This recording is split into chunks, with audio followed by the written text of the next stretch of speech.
ಈಗ ನನ್ನ ಪ್ರಶ್ನೆ ನಾವೇ ಬಿಟ್ಕೊಡೋದಲ್ಲ. ಅಲ್ಲ ಅದಕ್ಕೆ ಏನೇನು ಕಳಂಕ ತಟ್ಟಿಸಬೇಕಾಗಿತ್ತು ಅನ್ನೋ ಉದ್ದೇಶವನ್ನು ಹೊಂದಿದ್ರು, ಅವರ ಉದ್ದೇಶ ಈಡೇರಿದೆ. ಕರ್ನಾಟಕದಲ್ಲಿ ಅಲ್ಲ, ಒಂದು ನಿಮಿಷ ಮಾಡಿದ್ದಾರೆ. ಕರ್ನಾಟಕದಲ್ಲಿ ಏನು ಚರ್ಚೆ ಆಗ್ತಾ ಇದೆ ಅದು ಸೆಕೆಂಡ್ರಿ. ಪಕ್ಕದ ಕೇರಳದ ಮಾಧ್ಯಮಗಳಲ್ಲಿ ಧರ್ಮಸ್ಥಳದ ಬಗ್ಗೆ ಏನು ಬರೀತಾ ಇದ್ದಾರೆ, ಏನು ಮಾತಾಡ್ತಾ ಇದ್ದಾರೆ ಗಮನಿಸ್ತಾ ಇದ್ದೀನಿ ನಾನು. ಆಂಧ್ರದ ಮಾಧ್ಯಮಗಳಲ್ಲಿ ಏನು ಬರೀತಾ ಇದ್ದಾರೆ, ಏನು ಮಾತಾಡ್ತಾ ಇದ್ದಾರೆ ಗಮನಿಸ್ತಾ ಇದ್ದೀನಿ. ಭಯಭೀತರು ಮಾಡಿದ್ದಾರೆ, ಬರಬಾರ್ದು ಅಂತ. ಅಲ್ಲಿಗೆ ಧರ್ಮಸ್ಥಳದ ವಿಷಯದಲ್ಲಿ ಯಾವ ಸುದ್ದಿ ಹರಡಿಸಬೇಕಾಗಿತ್ತು ಆ ಸುದ್ದಿಯನ್ನು ಹರಡಿಸುವಲ್ಲಿ ಈ ತಂಡ ಯಶಸ್ವಿಯಾಗಿದೆ. ನಾನು ಕೇಳೋದು, ಒಂದು ಕಂಪ್ಲೇಂಟ್ ಕೊಟ್ಟಾಗ ಕಂಪ್ಲೇಂಟು ಸತ್ಯ ಆಗಿದ್ದರೆ ಅವರು ಯಾರ ಮೇಲೆ ಆರೋಪ ಇದೆಯೋ ಅವ್ರ ಮೇಲೆ ಕ್ರಮ ಕೈಗೊಳ್ತೀರಿ. ಸುಳ್ಳಾದರೆ ನೋಡಿ ಏನು ಕ್ರಮ ತಗೊಳ್ಳೇಬೇಕು.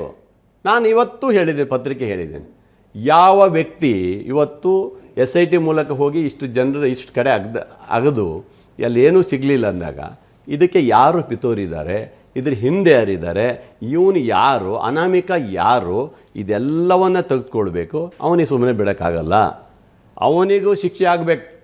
ಇಡೀ ನಮ್ಮ ಪವಿತ್ರವಾದಂಥ ಕ್ಷೇತ್ರಕ್ಕೆ ಬಂದು ಅಲ್ಲಿ ಅವಮಾನ ಮಾಡಿ ಆ ಕ್ಷೇತ್ರವನ್ನು ಹಾಳು ಮಾಡುವಂಥ ದುರುದ್ದೇಶ ಇದ್ದರೆ ಅವನಿಗೂ ಬಿಡಲಿಕ್ಕೆ ಸಾಧ್ಯ ಇಲ್ಲ. ಅದನ್ನು ಮಾಡಿ